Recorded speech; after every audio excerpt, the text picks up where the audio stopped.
Hello channel viewers, I'm DS, your psychologist, and welcome to another episode on channel NITT. In this episode, I'm going to talk about the relationship between leadership and MBTI types.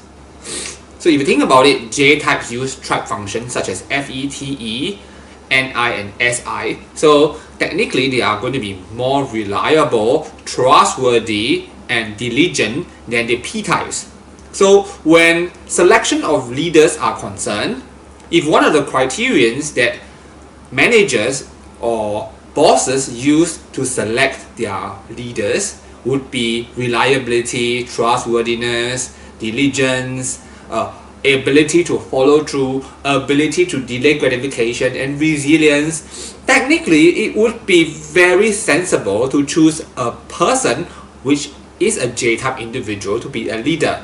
So I'm thinking, do leaders tend to be J-type individuals? So in one of our very early ancestral videos, I did mention that in Singapore, all our ministers have to be J-types. So I've observed the ministers of Singapore, whether you like them or not, they are J-types individuals.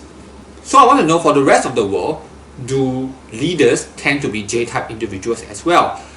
So to test my hypothesis, I did something very interesting. I went to koreaboo.com and found the top 50 boy bands, boy K-pop groups for the month of June 2023. So there are 50 boy groups all together. I went to search for the leader and their corresponding MBTI types. I would say that there is a little bit of challenge in finding the leader of the group, because in Korea, the boys do get to go to the army and then the group has to change a leader. And sometimes because members go in and out of the group, leaders also change. So for this research, I would find the current leader and his MBTI type. But in the process of the research, I did find that the MBTI type so stated may not be reliable. Why? Because they say that this leader, so and so, used to be an ENFJ, but now is typed as an ENTJ. If you know MBTI very well, you know that an ENFJ cannot suddenly become an ENTJ because the cognitive functions are very different. Especially the dominant function cannot just change in thin air, right? But nevertheless, there are 50 of them, so I accept this as it is. Let's play a guessing game. Which MBTI type do you think is the most represented as leaders of K-pop boy groups amongst these 50 K-pop groups? Let me help you by giving you a multiple choice. There are 50 groups altogether. 10 of the leaders are actually ENFJs. Is this a coincidence? I'm not too sure, but ENFJs are definitely overrepresented in my research.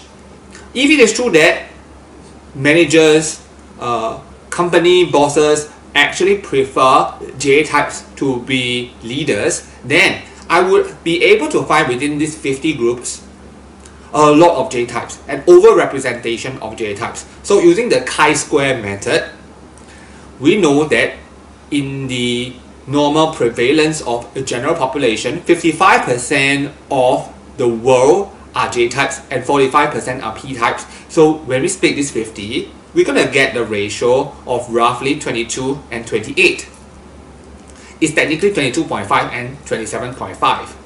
For our hypothesis to be significant, we have to have a lot of J individuals, maybe like 40-10. What is our data actually? It is 22-28, which is very surprising. This means that there is no significance at all. Whether you are a J-type or a P-type, you're going to be a leader anyway. It's just equal chance. But is it? So this is where TE comes into play. We must start to analyze our data and see deeper why this is the case. Because we are talking about Korea, they have this kind of a hyung mentality. A person who is older technically should be the leader, or the second eldest at least. So if you are an ISFP and you happen to be the eldest, then it is likely that the person may just end up being the leader. This is why we have a lot of P-type individuals as well. When K-pop is concerned, there is no significance. But this does not mean elsewhere, like in politics, around the world, or in the corporate society, J-types may not be leaders. It's just that what I've chosen Technically, it's a very strange environment because of the Korean culture itself. I think this is a very fun episode because we get to practice what we call critical thinking. We look at our data, then we analyze and think why it looks like this. Many people are not successful because they don't use critical thinking. Critical thinking happens to be a TE function. So I think down the road I will do more TE episodes so as to enable our viewers to practice critical thinking, so that they can also be as successful as the INTJ and the ENTJ. Okay, at Channel NITT we produce a lot of MBTI videos such as this one. If you enjoyed the video, do give us a like. If you have not already subscribed, do consider subscribing so that we can bring you more MBTI fun stuff. Okay, I am going to sign off now and I'll see you in our next episode. Bye bye.